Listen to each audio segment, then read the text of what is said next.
Everybody, welcome to Seattle Refined. I'm Guard Swanson. It's Friday, and that means it is our special TGIF edition.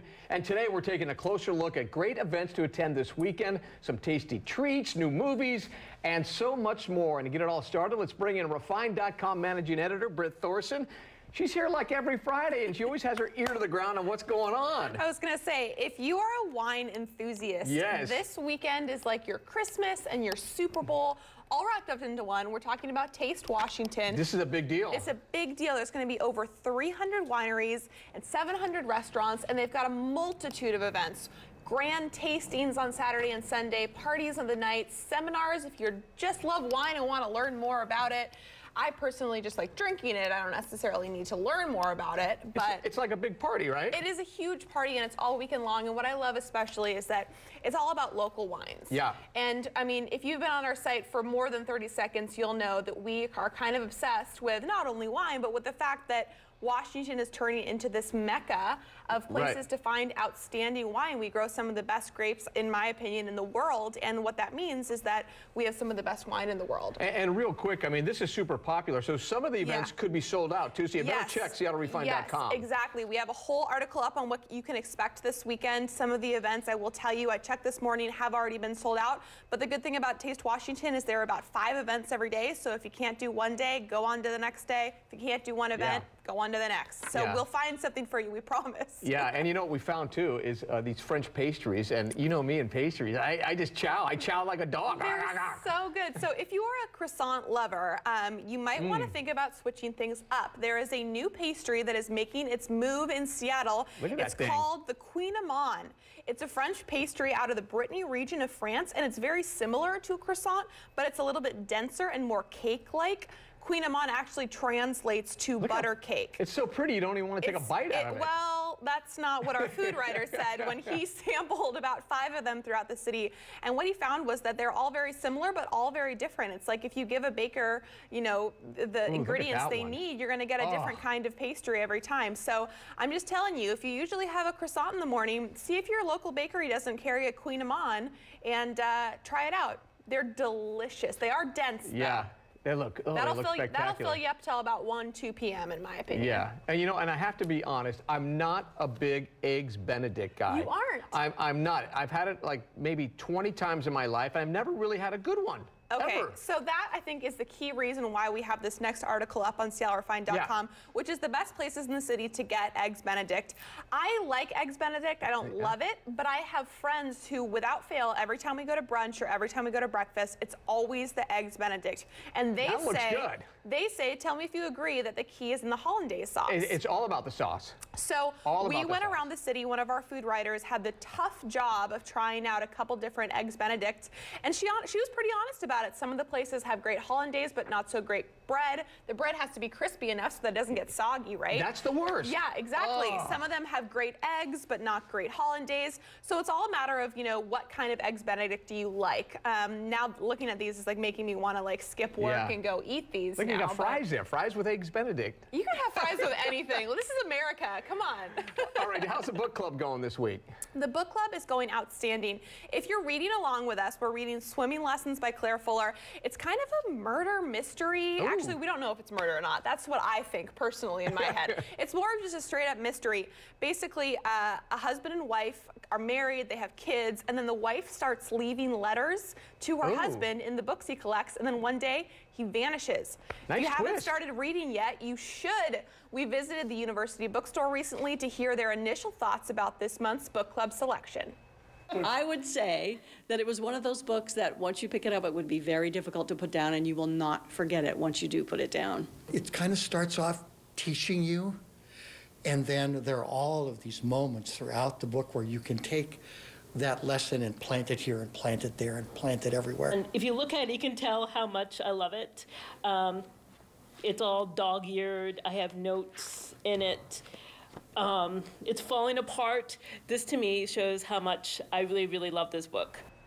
And remember, our March book club discussion is coming up on April 5th. If you're reading along and want to join us for a little wine, some snacks, and some great conversation about swimming lessons, email us at hello@seattlerefined.com. Oh, I know. I've heard two producers are reading that in our little group, and they love it. It's really good. They can't put it down. It really is a whodunit. I mean, and there's not that many, books where when you're reading, you always have your kind of idea of who you think did it. I will say that something just happened in the book that completely, I won't give it away, but something just happened that I did not see coming. Not even a little bit. Now that's a teaser. Now that's a teaser. Go read it. All right, last week, let's switch it up to real estate. Last week we had Trump Island on for like almost $9 million. It's crazy. And then we're doubling the price on this next one up in Friday Harbor. Another great house for sale. And let me tell you, first and foremost, none of us can necessarily go out and buy these houses, right? But it's so, I'm so curious as to what a $20 million home actually looks like in this real estate.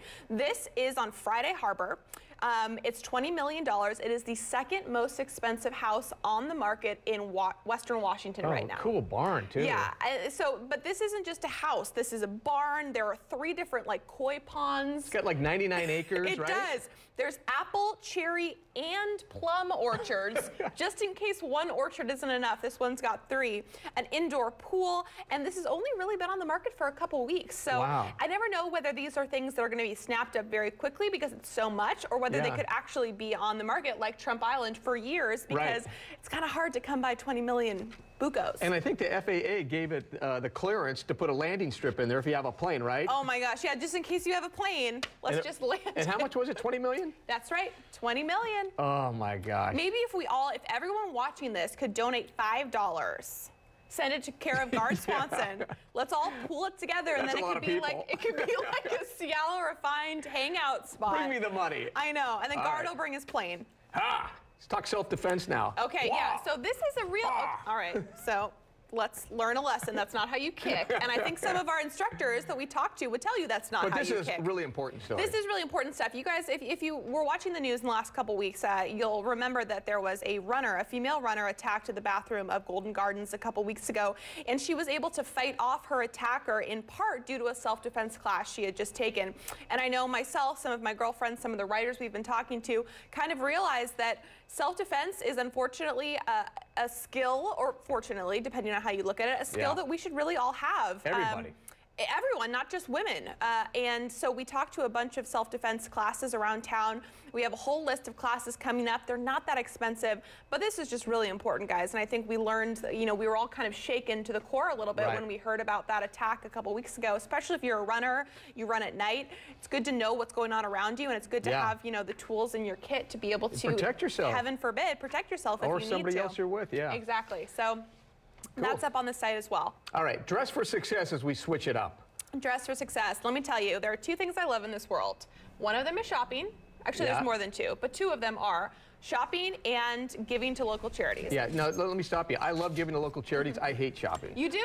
Absolutely. It puts me to sleep. How about your wife or your kids? Do they like shopping? Because if they do, they should head down to the Dress for Success store on 5th Avenue this weekend. They're having literally the largest sale of their year with over 1,000 items, all heavily discounted. And if you don't know much about Dress for Success, this is a program that is meant to empower women entering the workforce by providing them confidence, skills, and a wardrobe. You don't want to go into that first interview looking sloppy, right? It's really important on how you make that first impression. So this is a local business, the local chapter of Dress for Success. Incredibly important work. If you were going to go shopping anyway this weekend, just go shopping there. It helps more than just you. Dress for success. Look at you. I was going to say, I tried to dress for success today on this show, but I could probably use some help from the Dress for Success people. So I'll see you later this weekend, guys. All right, Britt Thorson, have a good weekend. Thanks, you too, Gard. Managing editor from SeattleRefined.com. All right, Refined is just getting started. Coming up next, a celebration of art, but it's definitely not what you might expect. But first, we'll take a trip back in the Wayback Machine with a sneak peek at some new movies hitting the big screen this weekend. We're back in a minute.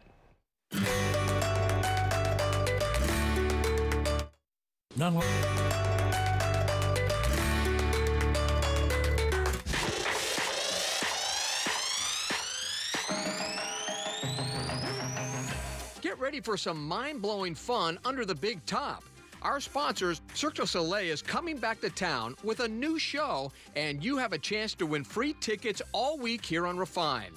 Lucia, Waking Dream of Mexico, runs from March 30th to May 21st at Marymore Park in Redmond, and it promises to be amazing.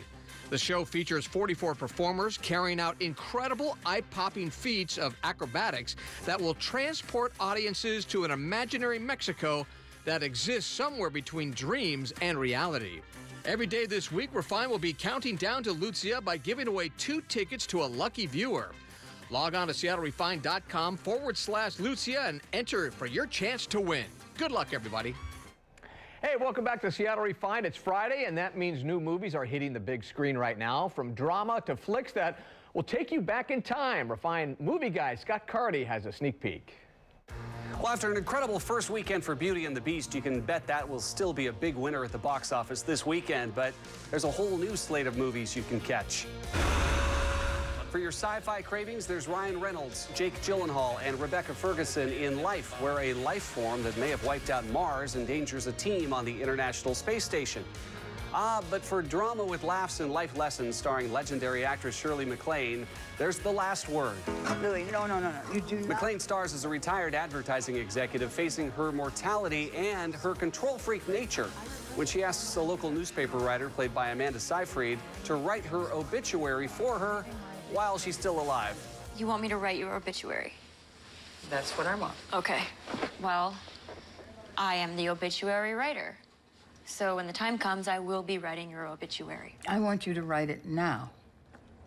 As a reasonable woman, the thought of leaving my obituary to chance is completely unreasonable to me. I had the thrill of sitting down with Shirley MacLaine and her co-star Amanda Seyfried in L.A., and, well, Shirley was a hoot. What was one thing that Amanda did that surprised you most? In real life? Sure. Get pregnant. Did that surprise you as well? It surprised me as well. Okay, surprise. Yes. Yeah, How about you? What did Shirley do that surprised you? Like me? It's terrible, I know. I didn't even stop. I'm kidding, I know. It's a joke, but no. It's self-deprecating. What did you do to surprise me? I don't know. There was something every day you would say that would surprise me. The Last Word is sweet, thought-provoking, and very funny. It's rated R. This weekend also features 3 movies to take us back in time to films and shows from 20-plus years ago. Trainspotting fans get to see where Renton, Begbie, Simon, and Spud are 21 years later in T2 Trainspotting, a really great movie. And from the TV side of old school, we have a brand new Power Rangers, bringing a mismatched group of kids together who use their powers to make things right against the wrath of Rita Repulsa. Elizabeth Banks stars as the evil gold-seeking Rita Repulsa, but in person, Elizabeth is a gem. Oh, Seattle. I like Seattle. Do you? Yeah. Why? You don't like it? You said that like it's super surprising. I love Seattle. That's right. Why do you like it, though? I have good friends there, so Yeah? I like it. Yeah. So did you get to come down and visit? I quite often? did actually. I drove across the border. I went to Seattle while I was in Vancouver shooting. My sister-in-law lives there. Oh, good. Power Rangers is rated PG-13 with a great positive story and plenty of exciting special effects. The real stars are the Power Rangers, keeping the characters true to their past while creating an exciting new franchise for a new generation. Finally, remember the TV show Chips? Well, now it's in movie form as a Not Your Childhood Chips. This really rated R comedy pushes the envelope in very funny ways. Dax Shepard wrote, directed, and stars in the movie as John, with Michael Pena as Punch, as the 2 bumbling partners work to solve corruption within the patrol. Chips also stars Dax Shepard's real-life wife, Kristen Bell, and I sat down with Kristen in L.A. to talk about working together as a couple. I want to know, what was the audition process like for this role? Difficult, because it was over the course of a few months where I said, can I be in the movie? And he said, yeah, you could play my wife. And then he wrote it and he said, I don't know if you can play my wife because you're too likable, which I took as a compliment because he doesn't see me as unlikable. But then I just, I made his life hell for a few days and I was like, see, I can be unlikable. Kristen's character is a bit flashy, shall we say, but it wasn't Dax who told her how she needed to look for the part. No, that was my choice. That was all me, because I Karen has to be a kind of like vain, superficial, vapid, adult mean girl. And I said the things that she values, of course, because she's very insecure, are the, big-boobed Barbie kind of look. And I was like, I want really long extensions, and I really want to figure out a way to give her like a massive, aggressive boob job. And I was like, oh, this is perfect. I'm breastfeeding. I just won't pump for 12 or 14 hours. That was the key, huh? That was the key, and the kids were starving, but I said, Daddy's making a movie, so yeah, you're doing it for the family. Yeah, we got to deal with it. You gotta love Kristen Bell. Enjoy the movies this weekend. Scott Carty, Seattle Refined. All right, there's a lot more refined still ahead, including an art museum so bad it's like a train wreck that you just can't look away from. But you may have a limited time to visit. We'll be right back after this. Keep it here on Seattle Refined.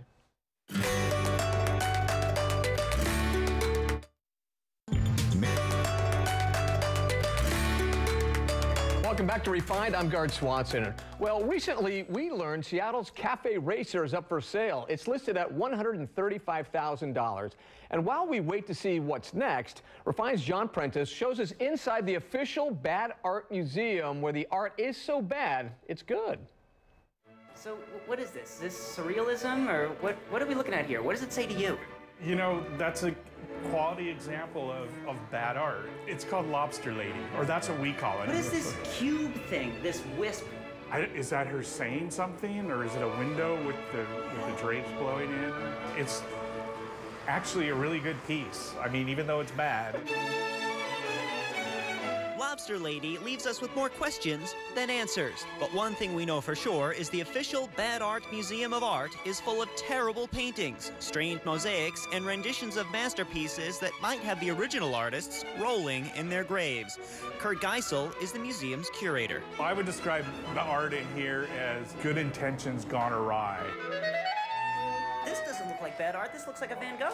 It is. It's a priceless piece of work. It's made out of yarn. It's not quite like the original. Starry Night is joined by about 150 other works, like Elvis on Black Velvet, a needlepoint landscape of the Taj Mahal, and this portrait of legendary explorer Marco Polo. They saw it and they came in for breakfast because their son had painted it in the 4th grade. I offered it to them. It was just like, do you want it? You can take it home if you want. And they're going like, oh no, that's okay. Kurt says finding quality bad art is harder than you'd think. Some of it is purchased at garage sales, other pieces are donated, and some appears as if by magic. Not really sure where it comes from. I'll just find it in the corner. Kurt says the museum was founded in 2008 on the walls of his bar, Cafe Racer in the U District. He says the collection is constantly evolving, and patrons love it. It really sucks, but it you know, it aggressively sucks. I kind of like it. It is bad art. It's funky, but it's still thought-provoking, and that's what art is. John Prentice, Seattle Refined. Oh man, some of that art looked great, but some of it looked awful. All right, Seattle Refined is coming back right after this.